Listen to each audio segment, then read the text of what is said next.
Assalamualaikum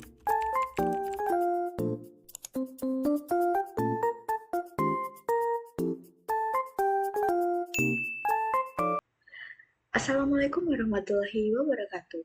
Perkenalkan, saya Amara Dibanfa dari Program Studi Teknologi Rekayasa Otomasi dengan 3 digit NIM terakhir 015. Pada video kali ini, saya akan menjelaskan apa itu sistem kontrol modern dan PID. Nah, ini adalah dua buku pedoman saya atau buku sumber saya dalam membuat PowerPoint ini.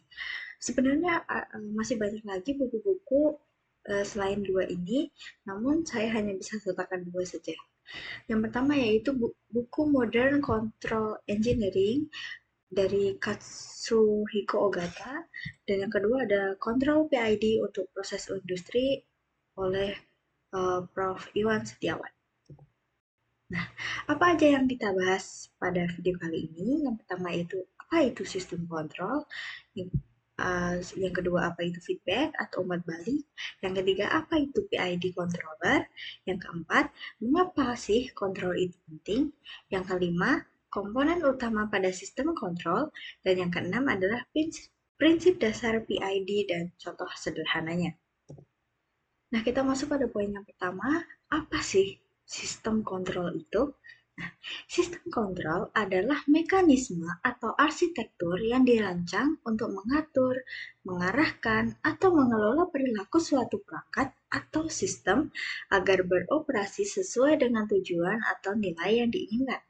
Nah, ini dilakukan dengan membandingkan output aktual dengan set point atau nilai target yang sudah kita tentukan sebelumnya, dan kemudian melakukan koreksi untuk meminimalkan perbedaan.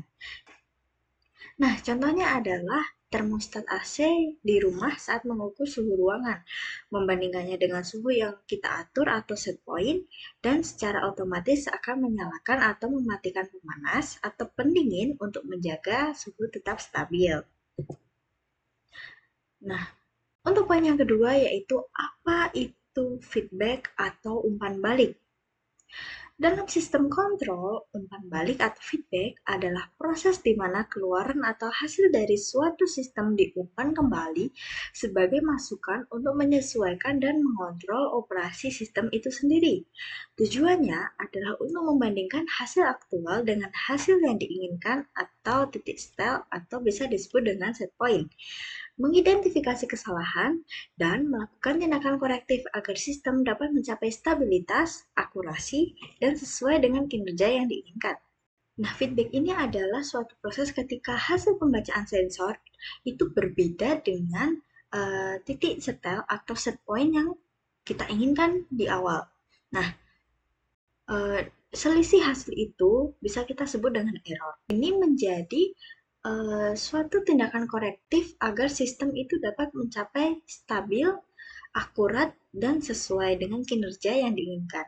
Nah, feedback ini dibagi menjadi dua, yaitu feedback negatif dan feedback positif. Feedback negatif itu terjadi ketika tindakan korektif menghasilkan efek yang berlawanan dengan perubahan awal, seperti mengurangi kesalahan. Nah, ini adalah jenis yang paling umum digunakan untuk menjaga stabilitas dan akurasi sistem. Yang kedua yaitu umpan balik positif. Itu terjadi ketika tindakan yang diambil memperkuat perubahan awal, berpotensi menyebabkan ketidakstabilan atau pertumbuhan yang tidak terkendali. Lalu, sistem kontrol itu punya komponen apa aja sih? Nah, komponen utama dari sistem kontrol itu ada 4. Itu yang pertama ada set point, lalu ada sensor, controller, dan aktuator. Nah, set point itu apa? Set point itu bertindak sebagai nilai referensi atau acuan yang menentukan kondisi yang diinginkan dari suatu proses, sehingga controller berusaha agar kondisi aktual sistem mendekati nilai ini. Jadi set point itu adalah acuan dari berjalannya sebuah sistem, gitu. Lalu sensor atau alat ukur ini berfungsi untuk mendeteksi dan membaca kondisi atau parameter fisik dari proses yang dikendalikan. Sensor mengubah informasi fisik ini menjadi sinyal listrik yang dapat diperoleh oleh controller. Contohnya yaitu sensor jarak. Itu membaca jarak lalu mengubahnya menjadi sinyal listrik seperti arus atau tegangan. Lalu yang ketiga ada controller atau pengendalinya. Ini bertindak sebagai otak dalam sistem kontrol. Kalau nggak ada controller, maka sebuah sistem tidak akan bisa berjalan. Nah, controller ini menerima data dari sensor, membandingkannya dengan set point yang sudah di-setel di awal, dan menghitung sinyal kontrol yang diperlukan. Nah, contoh pengendalinya ini adalah salah satunya yaitu PID atau Proportional Integral Derivative. Yang terakhir ada aktuator atau alat pelaksananya. Kalau tadi ada controller atau bisa disebut sebagai otak yang memberikan perintah, nah aktuator ini bisa kita sebut dengan alat pelaksana yang menerima perintah. Komponen ini dijalankan oleh perintah dari controller. Aktuator mengubah sinyal kontrol menjadi aksi fisik yang mempengaruhi proses, seperti membuka atau menutup katup, menggerakkan motor, atau mengaktifkan pemanas. Nah, kita lanjut ke poin yang selanjutnya.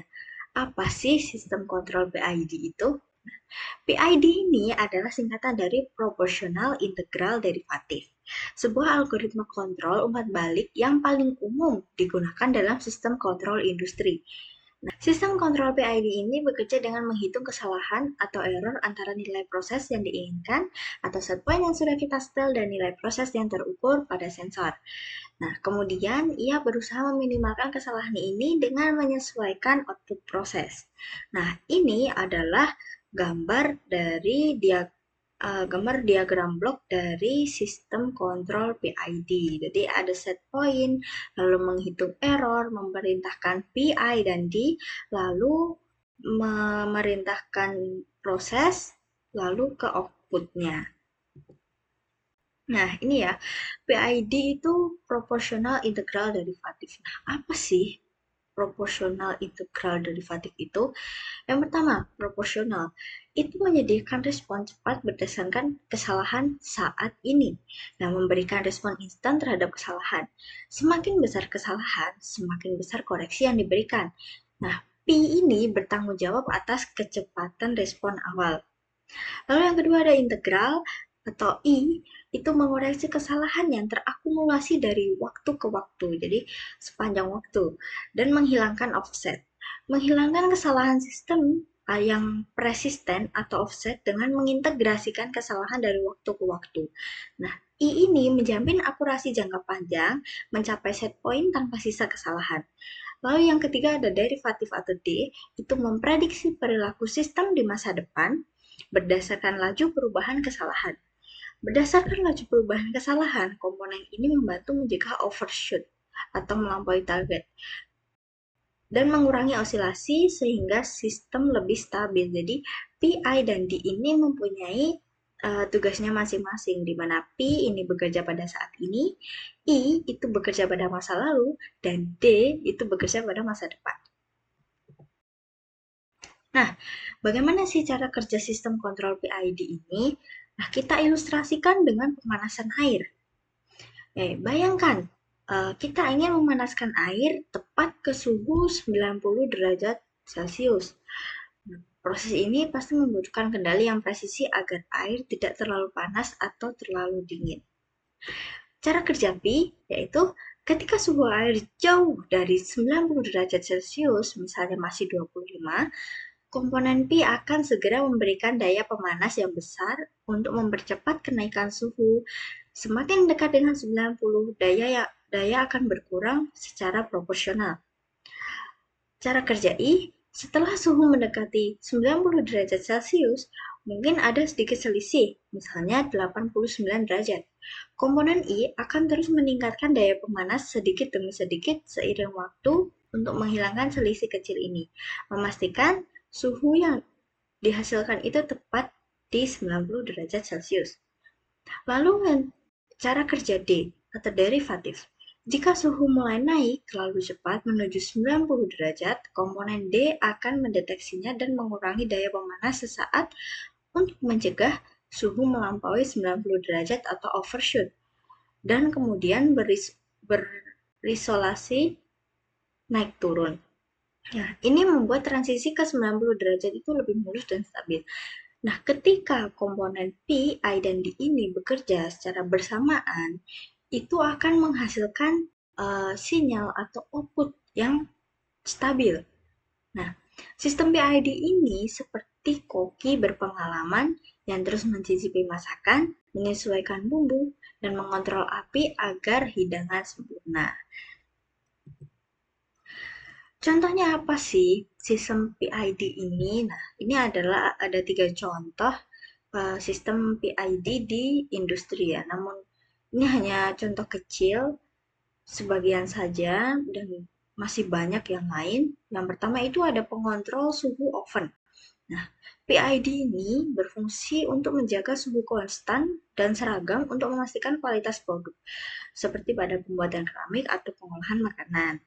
Lalu yang kedua ada pengaturan kecepatan motor DC. Nah, PID digunakan di robotika, conveyor belt, dan kendaraan listrik untuk memastikan kecepatan yang stabil dan presisi, terlepas dari bebannya. Lalu yang ketiga ada otomasi proses kimia atau industri kimia ya ini ya. PID bertugas untuk mengontrol parameter vital seperti tekanan, aliran, pH, dan level air dalam reaktor untuk menjaga reaksi tetap optimal dan aman. Karena kan pada pabrik kimia itu sangat sensitif sekali dan itu sangat berbahaya sekali ketika berbeda 0,1 mili saja itu sudah berbeda. Nah, kita pada pabrik kimia ini membutuhkan kontrol yang benar-benar stabil dan presisi. Kita bisa menggunakan PID. Nah, lalu apa sih kelebihan dan kekurangan kontrol PID ini? Pertama, kelebihannya adalah fleksibilitas dan efektivitas. Nah, PID ini sangat efektif dan mudah diterapkan di berbagai aplikasi. Nah, PID ini juga merupakan standar dari industri de facto. Lalu yang kedua, keunggulan yang kedua adalah stabilitas unggul. Komponen derivatif secara efektif mengurangi overshoot dan osilasi, menghasilkan sistem yang lebih stabil dan mulus. Yang ketiga yaitu respon cepat dan akurat, memberikan koreksi yang cepat untuk mencapai set point, sekaligus menjaga akurasi tinggi tanpa kesalahan sisa. Lalu kelebihan yang keempat yaitu mudah disetel atau tuningnya itu mudah. Nah, parameternya seperti KP, KI, dan KD dapat disesuaikan untuk mengoptimalkan kinerja sesuai dengan karakteristik proses yang berbeda. Jadi mudah untuk diatur atau disetel seperti itu. Namun di balik kelebihan itu, PID juga mempunyai kekurangan. Kekurangan yang pertama yaitu kebutuhan tuning yang presisi. Nah, parameter PID ini harus disetel dengan sangat tepat. Proses tuning ini bisa rumit dan memakan waktu, apalagi untuk sistem yang kompleks. Karena hasil PID yang sangat presisi, maka PID ini juga membutuhkan tuning atau penyetelan yang presisi juga. Jadi mungkin akan memakan waktu seperti itu. Lalu kekurangan yang kedua yaitu sensitivitas terhadap noise. Komponen derivatif sangat sensitif terhadap noise dalam sinyal pengukuran, yang bisa disebabkan output kontrol berfluktuasi secara tidak diinginkan. Lalu kekurangan yang tiga yaitu tidak ideal untuk sistem non-linear.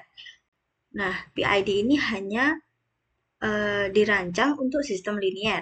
Untuk sistem dengan dinamika non-linear atau waktu tunda yang signifikan, kinerja PID ini bisa menurun drastis. Jadi, tidak direkomendasikan untuk sistem non-linear karena PID ini didesain untuk sistem yang linear.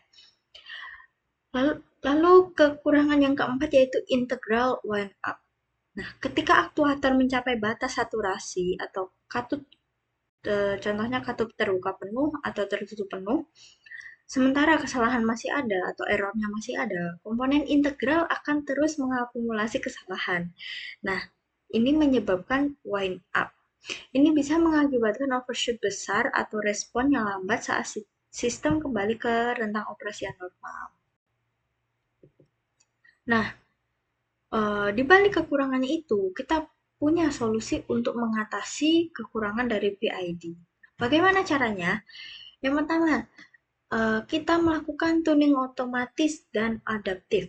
Nah, ini menggunakan algoritma cerdas untuk secara otomatis menentukan dan menyesuaikan parameter PI dan D-nya secara real time dan mengurangi ketergantungan pada tuning manual.